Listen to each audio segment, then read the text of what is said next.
Welcome to Spiritual Rockstar Podcast, where world-changing spiritual entrepreneurs come to deeply awaken the power within to bring forth their greatest purpose, to create massive awakened impact for millions of souls around the planet, while enjoying being in tune with all life and real wealth in all aspects of their lives. I'm your host, Daniel John Hanneman. Welcome, everyone. So glad to be with you here again on Spiritual Rockstar Podcast Show. I've got an amazing guest, someone I've been noticing for a while, and Lisa Jones. And she's I just been really impressed with her messages out there around what she does, and that she's a millionaire medium and all that stuff. And just sounds really interesting to me. And I know she's worked with some really cool people in the world too. So I'm looking forward to connecting with her. And so let me tell you a little bit about her before we just dive right in. Lisa Jones, she used to be a former certified, or she still is a former certified public accountant. I think she went back into it. She's a former certified public accountant for two of the largest firms in the world. Lisa Jones' world was rocked the night her husband died after a 7-year battle with cancer. And the foundation of her Lutheran upbringing was shattered that night as she had an out-of-body shared death experience, which we're going to talk about. She quit her job and followed the uncharted path to mediumship, ultimately doing live stage shows and becoming the Monday morning medium for a radio station. Her mission in life is to shine light on death, to help alleviate suffering from the vast misconceptions that our society has about death. Thank you. She gleans this information from near-death experiencers and other death experts on her Exploring Death podcast, as well as by channeling divine wisdom from the beings of love and light. We always love that, right? So her book, The Art of Living Happy After the Loss of a Loved One, can be found on Amazon. So I'm grateful to have you on today, Lisa, to talk about shining light on death and more. So welcome. Thank you, Daniel. I'm thrilled to be here. All right, yeah, no, we're doing this by video and through podcasts. And like I said, just love the background. I love the guitar stuff, even though I don't play a guitar. I love the guitar, and I love the turtle there. It has a lot of meaning and significance to me. So you're totally like, I mean, I'm just blown away. Like it's like that's a lot of symbolism for me there. So, but anyway, that aside, just to go ahead and we can dive in.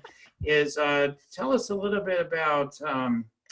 You talked about this is a big thing you've talked about a lot, the shared death experience with your husband. And, we're going to, I'm just for audience, we're talking all about this as it relates to being a spiritual rock star, because there's nothing like death to point our way to our deepest reality, our deepest truth. So I think that's a huge thing. So anyway, riffing off of that, can you tell us about this shared death experience that you had?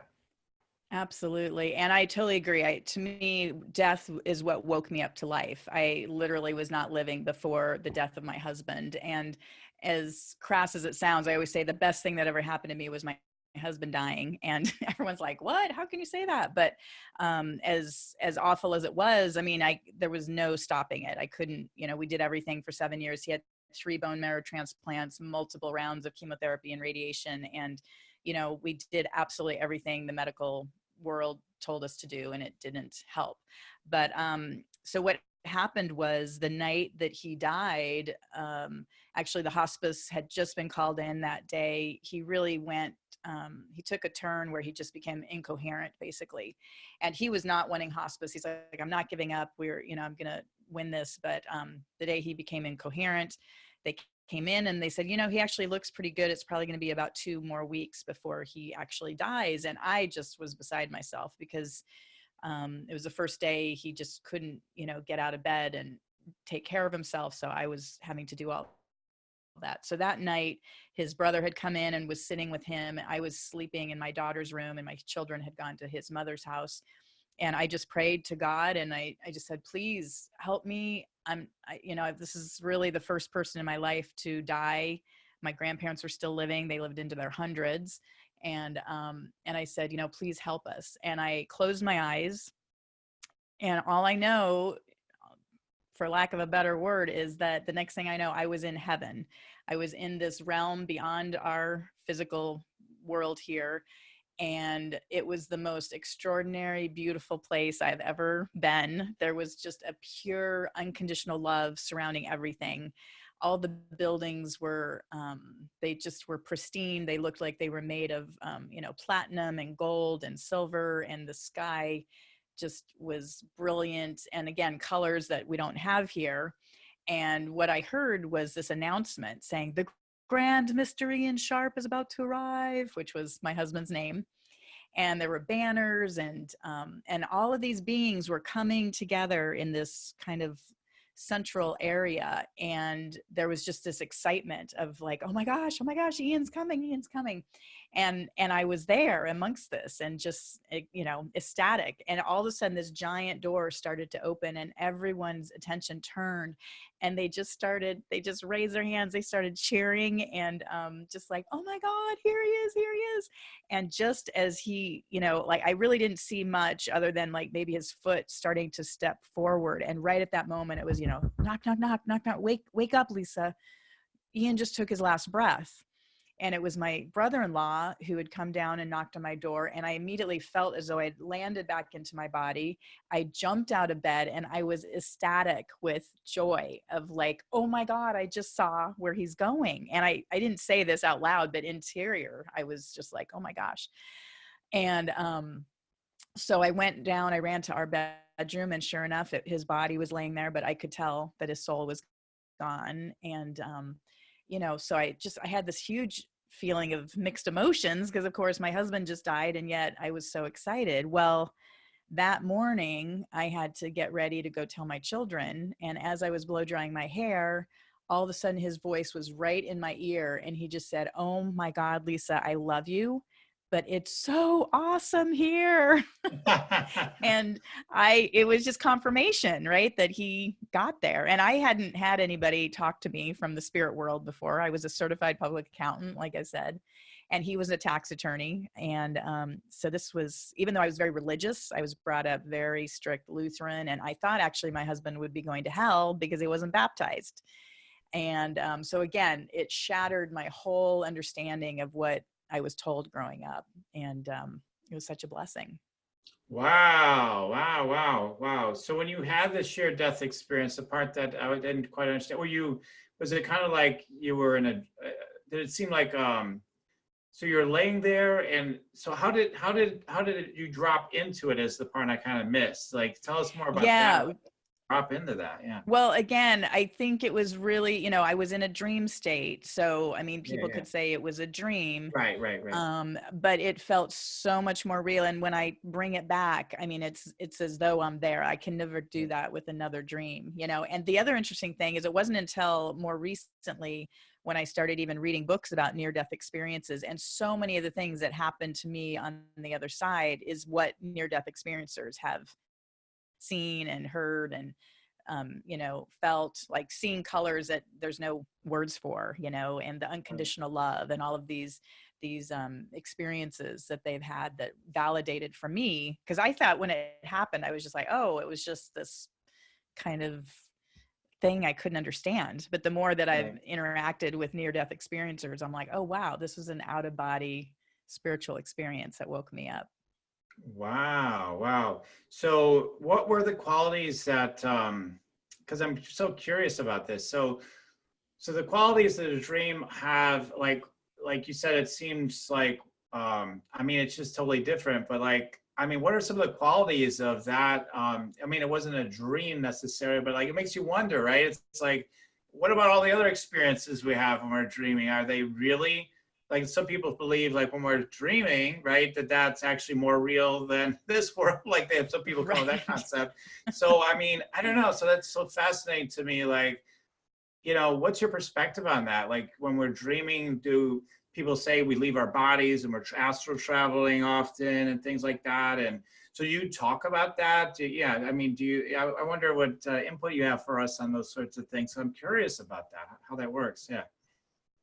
Yeah. Well, again, for me, this was so different than just a normal dream, because like even this morning, I remember very clearly having dreams last night, but then as I'm laying in bed before I even got up, I'm like, oh my gosh, what was that dream exactly? Like, I remember kind of, was I in a car?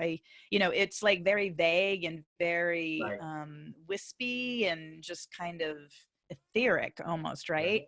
Whereas this experience I had, and I've heard people say this too, the near-death experiences, it's like it's more real than this is. Yeah. It just was so viscerally, just energetically full of life. Mm. Whereas like it made me, again, my physical existence here on this earth feel not real. Right. Whereas I felt totally real. And like I said, I guess energetically filled up or something up there.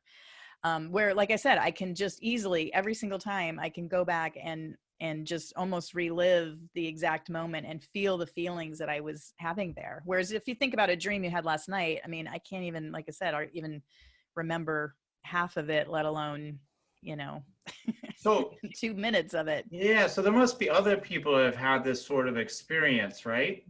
Well, that's the interesting thing. University of California, Santa Barbara has been doing research, and they have interviewed over 2,000 people that have had these shared death experiences. Once again, I thought I was the only one that have ever had this. And Yeah. then once I started talking to more and more people, there's thousands of people that have been having these experiences where people are with others, with their loved ones as they cross over, and they can go to a certain point, but then they're always told, we have to go back.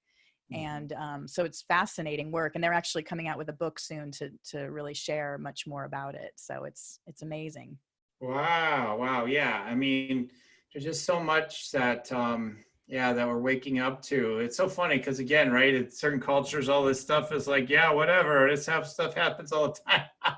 And we're like, whoa, like because of the dream state that we put ourselves in within our culture. So it's pretty interesting. And that part of you is almost like, because I mean I feel it in you when you say it, like, listen, no, this wasn't just a dream. It's like it's almost like we feel like we almost have to convince people, like, because it's so different, right? And it's like where other cultures would be like, yeah, okay, yeah, that happened. I got to be more, a little bit more like that. So but I mean one of the things I'm really fascinated about too with this is that well, I mean, I feel like we all have these sorts of experiences in our own variety of ways. So, like for me, I've had different experiences of, like I was ran over by a trailer when I was younger in my life. Now, I didn't leave my body and all that stuff, but it was definitely a space where when I was being run over, time and space just kind of like slowed way down. And it was just like you would think I'd be in all this pain, right? Getting run over. Not at all. It was total peace. I was just like, oh, and it seemed like forever was running me over. It's just like, oh, here we go, and then other time, and then, and then afterwards I'm screaming like, oh my God, I'm still here dealing with this, right? So I thought maybe I was dying, but like other times when I've been in accidents, right? Sometimes we jump out of our body, and I've had those experiences, and every one of those experiences I've had, and it's not always an accident or something, but just could be a meditation, could be a lot of different aspects where we kind of pop out of our body and go into these levels of connection. And I don't know, so it just fascinates me, all that, because it kind of makes me wonder, and I don't know if you talk about this, but it makes me wonder if these are like such meaningful experiences that we could be having more of in other ways that may be helpful to us, helpful to our journey. So I was wondering if you talk about that, or if you have a perspective on that. Yeah, well, I totally believe that to be true. And meditation for me is the best way to be able to connect into that energy and really leave your body and experience that. And, the more quiet we can become, our society is so filled with constant screen time, right? We're on our phones, we're on our computers. If we're not doing that, we're home watching television and being bombarded by input from others. But very rarely do we take time to just sit down and be with ourselves and allow ourselves, because truly within us is every answer that we need. And I think that's where, the real, I don't know, where life is interior. And not to say I want to go and just meditate in a cave. I mean, I think I've chosen this lifetime to come here and actually experience the full expanse and the ups and the downs of the, you know, the good and the bad, and yet, you know, have this spiritual experience. And so for part of me, what I got in going to the other side is that I am here to shine light on death. I mean, that was kind of my directive when I came back, and when I started doing more work and having my husband talking to me, and then I started channeling angels, and you know, it just, everything kept opening up. And like I said, when I quit my hedge fund job, the next thing I know, I was asked to be on stage, and 140 people showed up. And then the next time 500 people showed up. And then, you know, do you want to do this morning radio show, the Monday Morning Medium? And I said, sure. So it just kept expanding, and it was so exciting. And oh, and the millionaire part, people always want to know, why are you the millionaire medium? Well, so the night my husband died, not only did I become a medium because he started talking to me, but he had $1 million life insurance policy that I was unaware of from his company. So here I was. I mean, I literally woke up the next day and found out, you know, oh my God, I'm talking to dead people, and I'm going to be getting a check, you know, for $1 million+. And so my guides at some point just said, you need to own who you are, you know, just, it's like, cause I had a problem with both of those things. I didn't want to talk to anybody about how much money I had, or that I was talking to dead people. But the more that I've gotten comfortable with both, the more it's just opened up doors for me in many, many ways. Oh, wow. Okay. Yeah, because I had no idea. I hadn't read the backstory on the millionaire medium, and so I had no idea yet on that. But wow, that's incredible. Because yeah, there's such hiding of that, right? I mean, like people talk about, like, and I've seen it too, where people almost, yeah, they say they'd rather talk about their sex life intimately than talk about their finances. Some people, and like I mean, just how closed off we are to want to talk about that. Like there's so much energy invested in that, and I know that's something you probably I know you work with different clients that experience that and deal with that. So what is it? I mean, I'd love to talk about, if we could, we're kind of going some different lanes today here with you because it's fun. So tell us more about that aspect. Like, how do you support people, given your experiences, given your expertise and your gifts and your purpose? How do you help people with the sense of, you know, chasing money, and like they accumulate a lot of money, and then like they start to realize there's no real meaning in it, and there's not any real depth to it. I know you work with that. How do you help them with that, given your experiences and your talent? So I'd love to hear about that. Great question. Well, that's what was so interesting to me, is that, you know, so many people think about like, oh, if I only had $1 million, then all my, you know, all of my problems would be answered or cured or whatever. And that is the absolute not true. They'll tell you that because, you know, firsthand, that's exactly what happened. Not only when you get more money does it complicate your life, but then suddenly you're worried about losing it. So there's just this constant you know, strife and concern around money generally. And that's why so many people that win the lottery within 2 to 3 years are right back to where they were, because it's beyond their capacity to be able to deal with having all that money.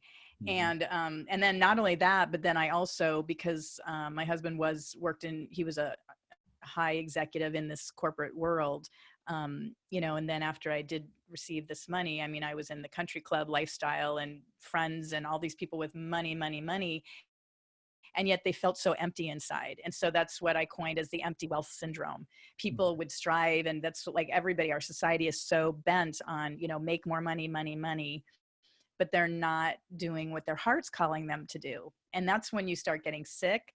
That's when, you know, you just lose, like, what is the point of being here? I mean, and truly, I do believe my husband, who died of cancer, he was not following his true passion. He really wanted to just open a coffee shop and a used bookstore in a college town. And I said, let's do it. I told him over and over, let's do it. And yet he felt like he was on this treadmill with the corporate world, that he just had to keep achieving and making more money and doing this, which didn't feed his soul, you know? So I work with a lot of people that just are kind of lost, even though they have all this money. So that's the first thing I always like to tell people is stop thinking that getting more money is going to be the answer, because all it does is it just complicates your life more. And, you know, it's funny. You just have different problems when you have more money. It's not the answer to it. Right, right. So I'm curious about that too. So I'm curious about a lot of stuff. So I mean, I'm sure you're not like, well, people don't need money or they shouldn't want money and all that stuff. So it's not about that, right? Either, but it's No, it's not. but what I've seen, what I work with people and within myself too, is it's about the relationship with ourself, with source, with life itself. I mean, and how that translates into our relationship with everything, including money, right? So our relationship and our connection with money and how, I want to say how we're in relationship with it is what's so important, because you got a lousy relationship with money, having more of it isn't going to help. So that's going to make it worse, if anything. So, yeah, so I mean, how do you help people that are in that space that they're like, oh no, but I need more money, or I'm trying to protect my money? Because I know millionaires that are still chasing tons of money. They have total lack mentality. It's never, they have more lack mentality than some people have next to nothing or have nothing, right? They have total lack mentality. And so, you know, I can say too, I can testify that people that have a lot of money, sometimes they don't even have this idea, oh, you have prosperous consciousness to make money. That's, you know, it's funny because it's like, that's not really, we a lot of times in spiritual circles, we think we're doing a bypass by saying that's not really prosperity. But it really isn't. It really isn't. I mean, you can add on money from that consciousness, and that's advised that to kind of come from that place for big time. But I mean, like, it doesn't actually create the feeling of wealth and abundance, is what I've seen for myself and other people as well. So, so yeah, what are your perspectives on all that and what you've seen with people that you work with? Yeah, great questions, Daniel. I think, so for me, the biggest thing is awakening the wealth within, which is really getting in touch with who you are, what you're here to do, and to share your light with the world. And so many people that chase money or maybe fell into money, again, it's their relationship with money, like you said, and that's what needs to be set right in the first place. Because if you don't have a good relationship with money, then it's I mean, it's just like with a person, right? You need to like work things out and you know, really embrace money and love it and cherish it and treat it with the respect that it deserves, rather than, you know, abuse it. Or I know so many people that say, oh, I want more money, but then at the same time they turn around and say, oh, rich people are terrible people. So they're incomplete. Yeah. They have split energy when it comes to money, and then they wonder why they don't get any, because, you know, they're basically condemning it at the same time that they're wanting it. So you can't have momentum in that direction. So yeah, I think, and then the people, like you said, wealthy people with lack consciousness, that is prevalent in our society, because people just feel like they just have to have more and more and more and more. So what I like to do is bring people back, like I said, awaken the wealth within, and really spend the time. Meditating is one of the first foundational things I like to teach. And then also gratitude. Gratitude is one of the best ways to expand your life in whatever direction you want it to be, by just, you know, attention, you know, goes wherever your attention goes, the energy flows. So the more that you focus on what's working in your life, that's how you expand it, is with gratitude.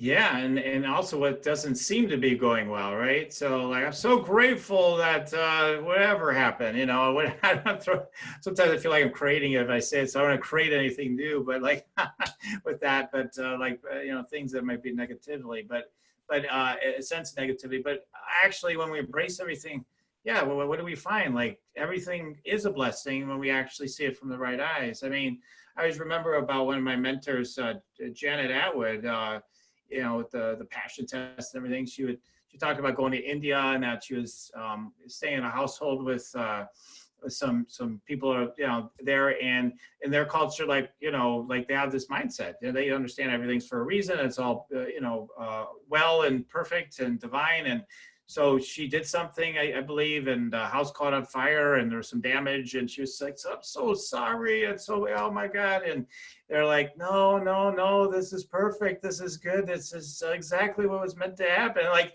we totally don't have that mentality here in our culture. It's like, oh, that was bad, and who did it, who got it wrong, like, who's to blame, and all that stuff. So it's really interesting. We can just embrace, like, these things are meant to be, just like with death, right? Like, oh, it's bad, so they died, oh my God, they were so young, or whatever. It's like, oh, if they only had done this or that.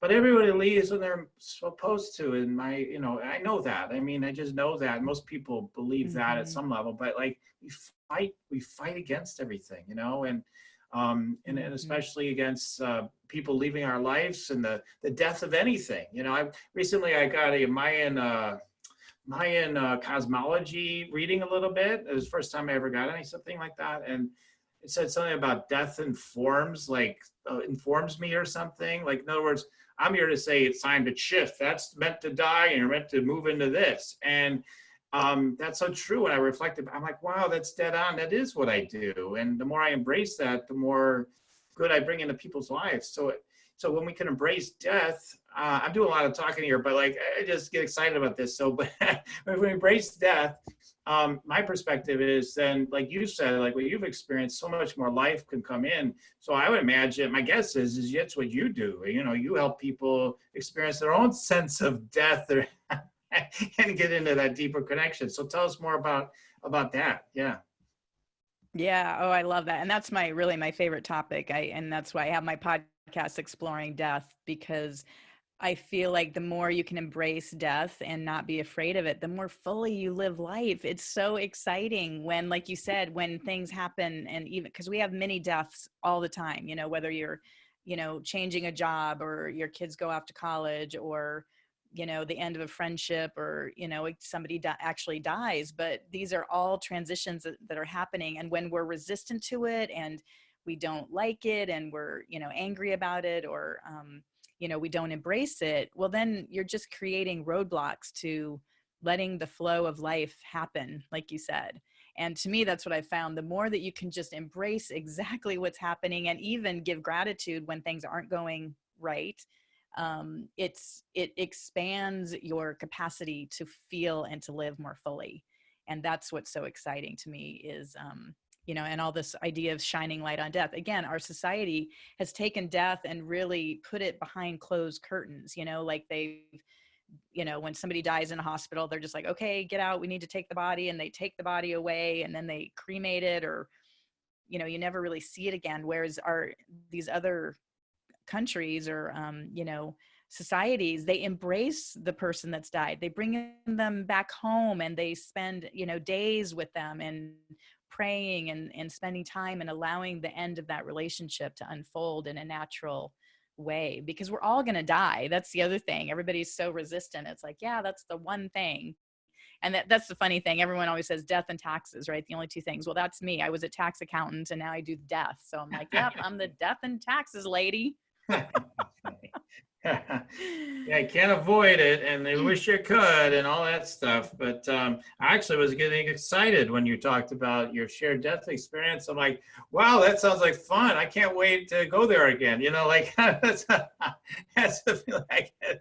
So I'm like, but wait a minute, we want to stay here and appreciate what you got here too. So, that's so right. Like, well, and that's I love that you mentioned that, because I do hospice work now. I volunteer, and I sit with people that are passing. And if anybody wants to get close to death, I would highly recommend going into hospice work. And again, I didn't think I would do this even 2 years ago. If anyone said, oh, you should do hospice, I'd be like, but it has been the most gratifying, amazing experience to sit with people near the end of their life, and I've been in rooms where it's just me and the patient, and they're breathing very slowly, and all of a sudden the whole room fills up with green light, and you can it's right at the doorway of between here and the hereafter. And it gives me chills as I'm talking about it right now, because in those moments, there's really a lot of healing going on, not only for the person that's passing, but for me as well. As I sat there, I just thought, wow, if I were him right now, taking my last breaths, what would I wished I had done, And there was a couple letters that I ended up writing to people, just,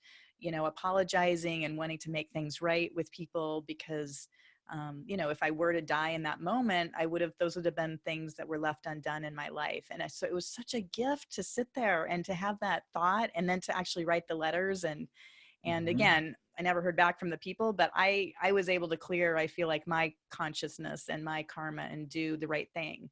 And so I think that's part of it, is just, the more that you're close to death and that you realize, like, what can I do to enhance my life or others, that, how can I make life right for people? And I also it makes me remember my husband, a week before he died, he said, I so regret that I didn't help more people while I was on earth. He was a tax attorney. He said, I worked with numbers. I pushed numbers around on pieces of paper for my whole career. He's like, I wish I had become a doctor and that I had helped more people. So, if nothing else, I hope that your listeners think about, are they helping people in this world? And if not, how can they do more of that? Because that's what we're here to do. We're here to have relationship with others. And as much as it's wonderful to have money, I love having money. I love flying first class. I love having nice things. But at the end of the day, when I'm on my deathbed, I want to know that I helped more people by the work that I'm doing. And that, no matter how much money I've made or not made, the money doesn't matter. It's about how I've impacted other people's lives. Yeah, and that's amazing for people to really take that in, that maybe don't have so much money. It's like, for someone that does have more money, it's like, wow, really? Money doesn't matter? That's, whoa. Just doesn't really matter, right? So that's the key words you said, doesn't really matter. And yeah, because it's, I remember one of my clients, when I worked with, quote unquote, chronically mentally ill, he whenever he got money, he'd spend it right away. And he'd have so much fun spending his money. He's like, yep, I just spent it all. And, we would talk about, one of the things we'd help him with budgets and things like that. But he was just like, no, it's just fun. It's just, he says, listen, he'd say again and again, he'd say, listen, you can't take it with you. You can't take it with you. You may as well enjoy it while you got. So I thought there was, that may not be the way to go for all of us, but I think there's such wisdom in that. Like, listen, what are you hanging on to? Enjoy your life. It's right now, you can't take it with you. You'll be dead any day. You never know. And enjoy your life first. And, let everything, and if it's fun to save money and build up big bank accounts or have a lot of money, that's truly matters to you. And it really is in your soul, then that's great. But if it's like just ego, kind of like just chasing it sort of thing, then, there's no reason to do that to yourself. And I've helped people come to those realizations, like I'm sure you do too. You absolutely do. And I have people invest and work with me to learn how to make more money. And they get to the end of the process and are like, you know what? Now I realize I don't want more money. I already have more than enough money. And I just want to enjoy my life. And you've helped me realize I've already got a great life. Like, I bet you've experienced the same thing. Oh yeah, time and time again. I have a great story actually, because my dad, like growing up, he used to show me his balance sheet and be like, look, I'm a millionaire. And I'm just looking at him like, okay, great.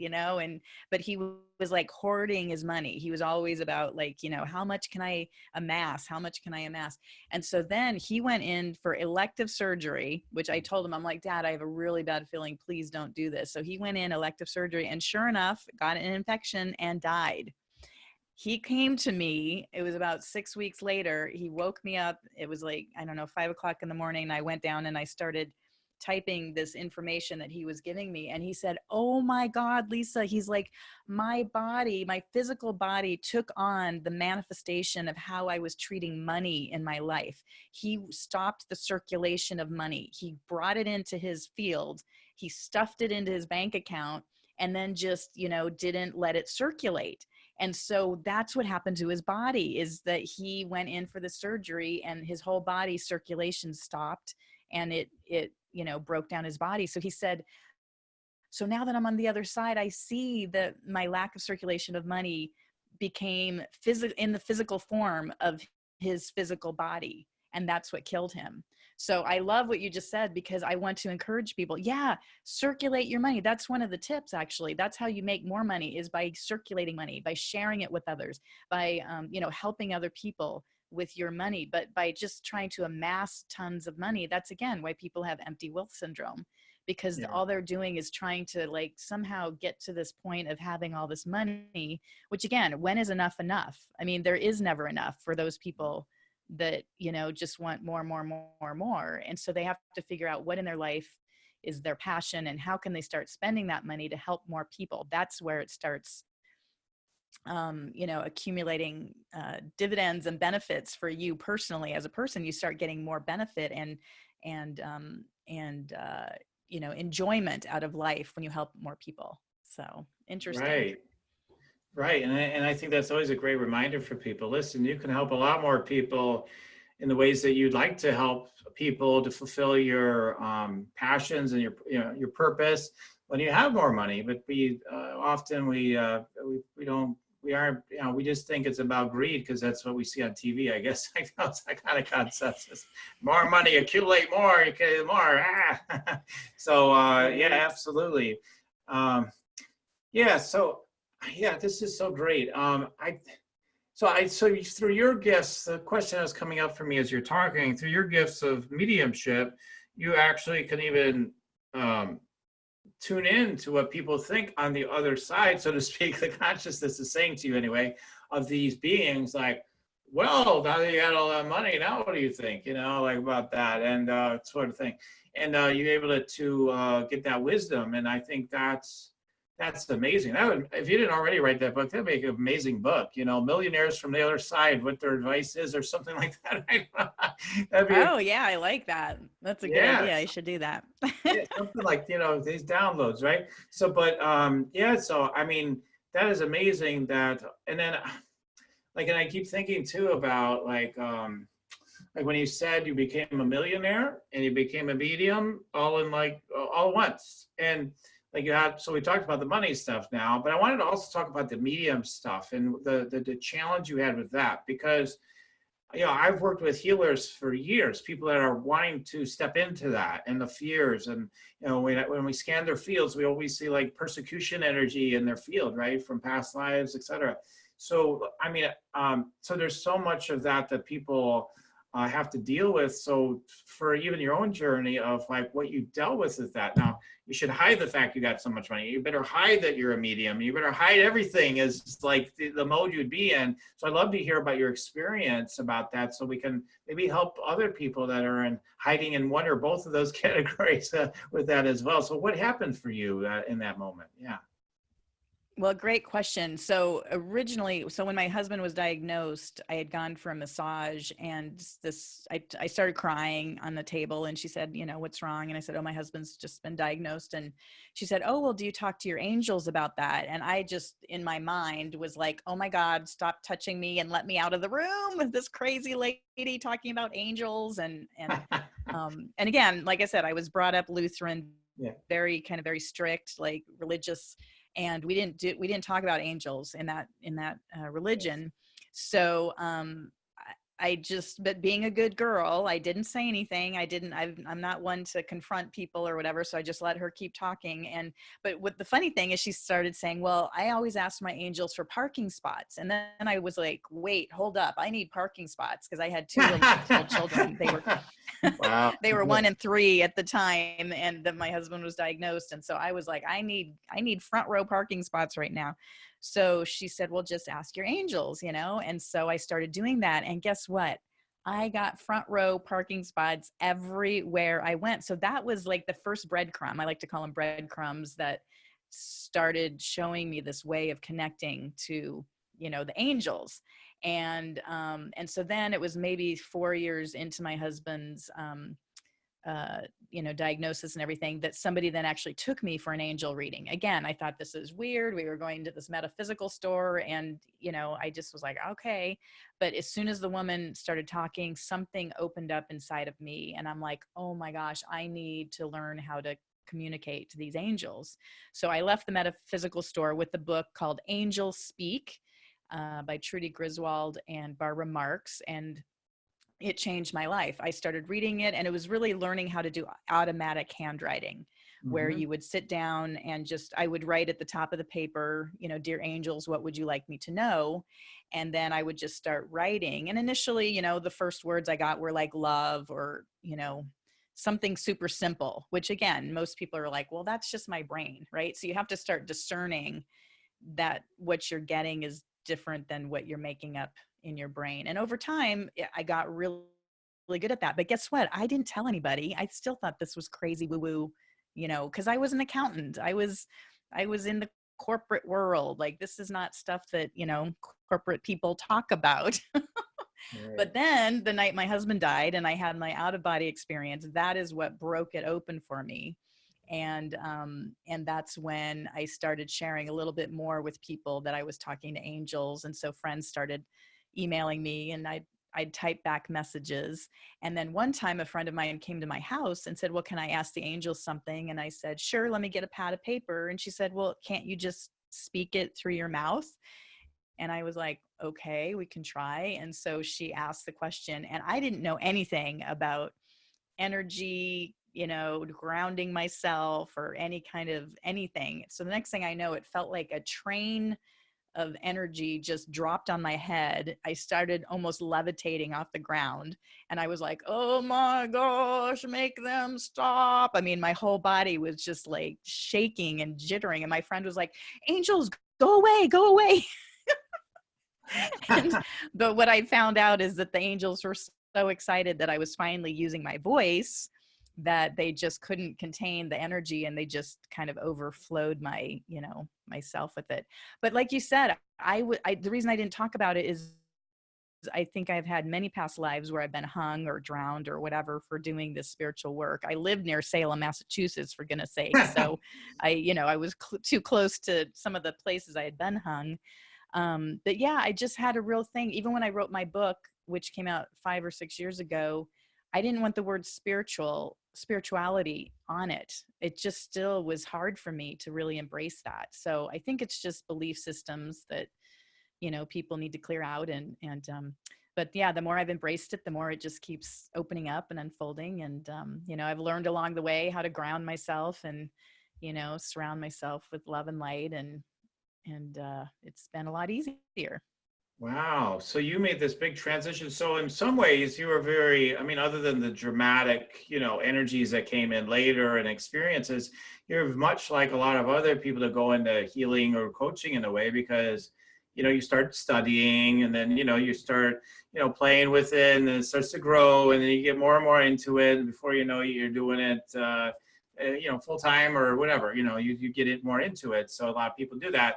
A lot of our listeners are doing that right now, or I have done that. So, so as for the people that haven't done it yet, I was wondering if you could talk about that, like what, you know, your own, because I think your journey is so fascinating. So what was that like to be so like in a left brain sort of, you know, job and world, and then to make this shift into this, and to let that go, the old world to go. I guess that's what I'm looking at, like the death of that, letting that go, because it sounds like you didn't do that instantly, right? So it was a transition. Right. And Mm-hmm.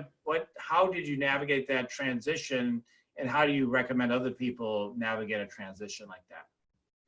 Great question. Well, and one of them, it was so funny because my husband died at age 44 and I was 37. So it wasn't until I was approaching my 44th birthday that I suddenly remembered my husband's regretful words of, I don't want to be, you know, I wish I had helped more people. And here I am approaching my 44th birthday, still working at a hedge fund, pushing numbers around on pieces of paper, and also channeling angels on the side and doing all this other stuff. I'd gotten certified as a soul coach. And so I was kind of doing spiritual stuff on the side, but not fully embracing it.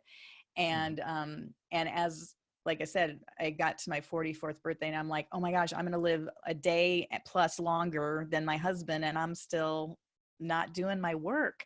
And Mm-hmm. then, and I kept getting messages from my my angels saying, leave the corporate place, leave, leave, leave. And I'm like, I was making such good money. I didn't really want to leave, Yeah. but they ramped it up. They just kept putting the screws to me. There was a woman there that just hated me for some reason. And I don't have anybody like hate me. So I was like, what is happening? So I finally put in my notice, and they actually gave me a $10,000 bonus if I'd stay like another month to finish out the tax season. And I'm like, oh, okay, well, this is working out well. Well, it turns out it was about 6 months after I left the hedge fund.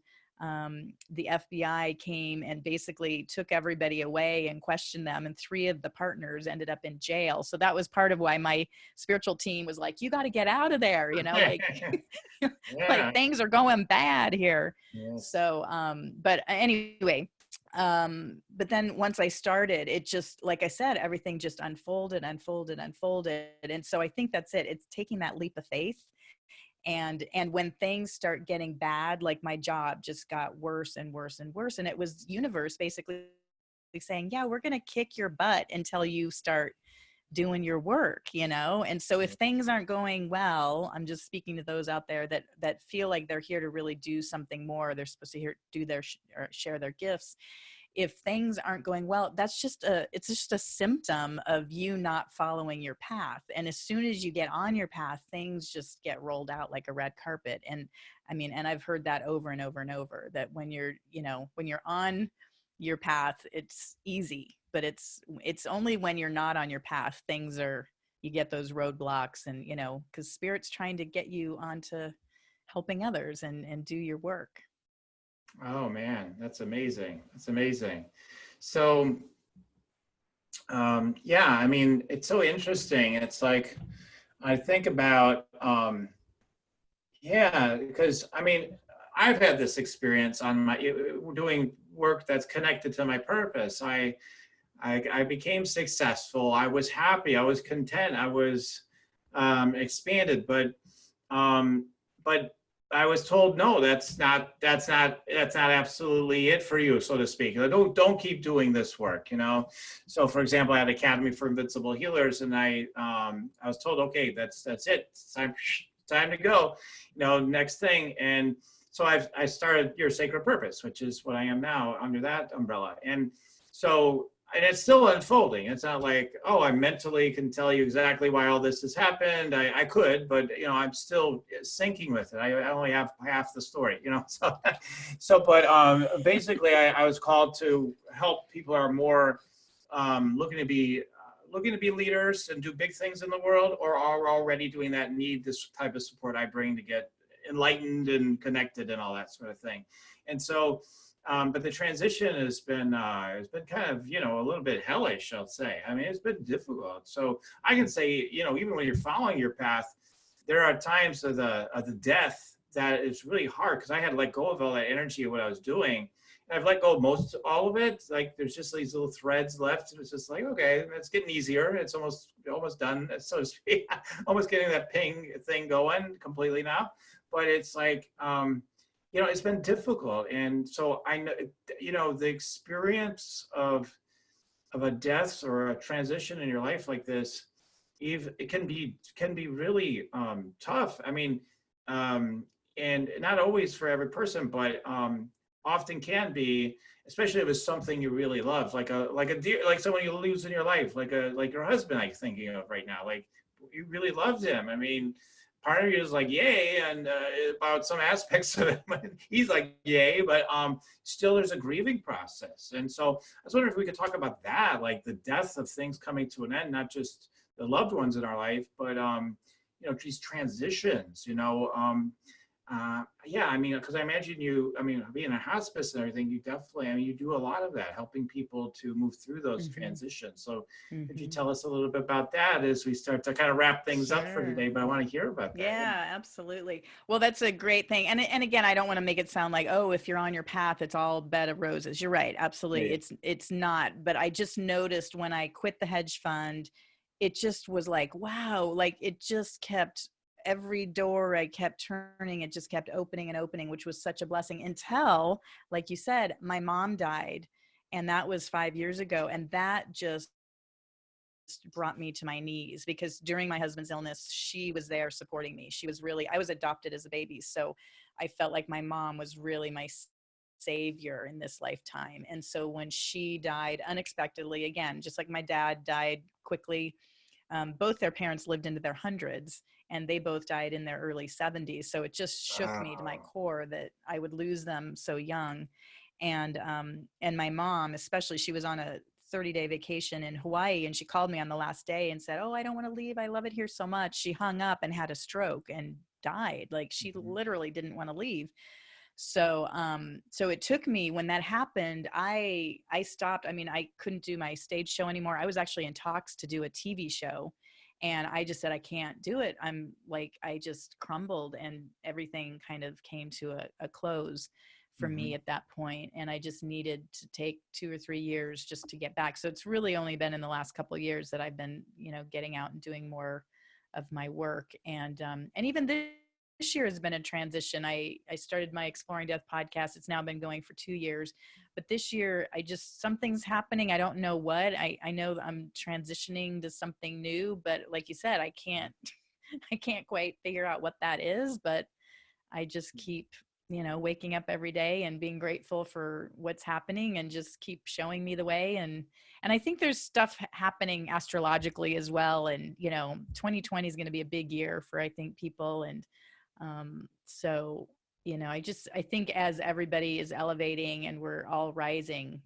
there's a lot of energetic darkness that's also being, revealed and needs attending to as this is happening. So just being gentle to ourselves, and just being gentle, and just, again, having gratitude for whatever is, and letting that kind of be your guide. Yeah, exactly. I mean, what my guidance they give me recently is really, and I had talked about this subject a lot in the past, is this loving yourself thing. Just like, listen, just love yourself. Just take good care of yourself. I mean, relax, like that's one of the things I always remember with, you've probably heard this before, but Oprah in all her interviews, she says, basically, they all tell me the same thing. If they were to advise their younger self what to do, they tell their former self to relax, relax, enjoy things more. It's going to be okay. And so I think that's a great message for all of us, is just to decide that, listen, there's a deeper intelligence is allowing everything to happen, and we just think we're creating it so much things, and we're making things happen, but a lot of it is already kind of happening, and it is flowing, and it doesn't need as much of the mental, like kind of stuff that we think like we got to get on it and all that stuff. But it's not quite like that. It's things are naturally happening, and if we can go more with that flow and then move with that energy and dance with it, we're going to see a lot more ease and good things in our life and for the world during these times of encountering more of the darkness that's always been there, and tending to it, and bringing it back, bringing more wholeness into the consciousness, into our own lives.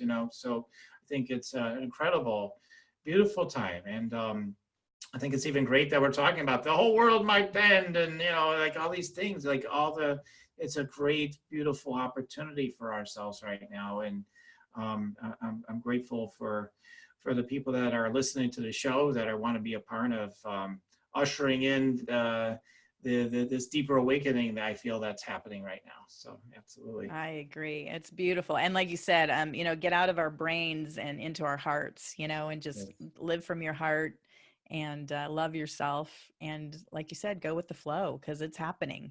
You're not doing anything, you're being done. Yeah, exactly. So we've gone a long time, and I hadn't got a chance to really talk much about how people can get in touch with you and learn more about you. You're offering some coaching here, it looks like. What are you offering for our audience today? Well, I was just offering that if anybody is either dying or caring for people that are dying, to feel free to email me at lisa@exploringdeath.com. I do soul coaching with people, and really that's my main focus now. I use my mediumship in my coaching, but I don't do, mediumship readings per se anymore. I just use that with my work. And also people, if you've got money and you're, or you don't have money, but I help everybody. But yeah, Lisa at exploringdeath.com. Okay, great. So if you want that support on the things we were talking about today, and you're getting a ding, ding, ding to follow up with Lisa, there you go. Go for it. And so, Lisa, I just want to acknowledge you the way I like to for people, just even for a minute or two, just to share some things I sense about you, to share some things with you, if that's okay. And then we're going to wrap up. Oh, I'd love it. Thank you, Daniel. Yeah, great. Sure, just real basics, most of the basic things. But like you, I mean, really, the guidance I get about you is just that you're really are what we call, the earth angel energy. You really are that. And you got a chance, like I have, and like many others, but especially for you, like you had a chance to experience what it's like to be, in that place, to being that traditional person, we're gonna traditional job, doing traditional things, traditional religious background, and then have this whoa, and so you can understand people that aren't as maybe as opened up as you are and attuned to so many things the way you are. You can understand exactly where they are because you've already been there. Let's say you were woken like from the very beginning, like you wouldn't understand as easily. Like it'd be different. It'd be different how you would relate to people and how you would see what's going on for them. But you have that. So I feel like you're inspiring people to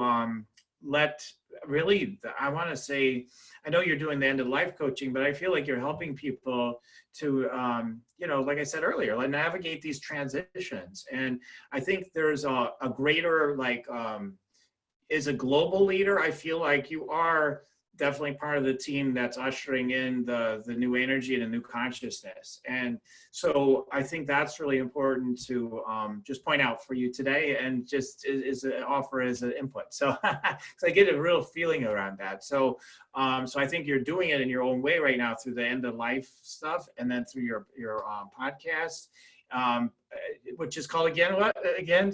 Go ahead and share that. Exploring death.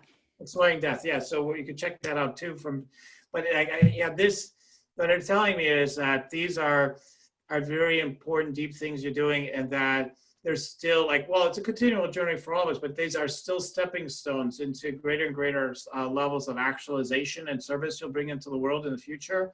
And it's going to happen sooner than you realize. Like they're giving me 2021, there's something big happen, big shift. So anyway, so I just share these things because these are part of my gifts I like to share. And I love it. Thank you. I rarely get that, so thank you. It's so nice to get some some nice feedback. Thank you. Sure thing. So just for our audience, if you want to learn more about me and learn how to meditate, make money, and maybe get an energy scan, some scanning yourself, and some of my downloads for you, like I'm sharing on the show.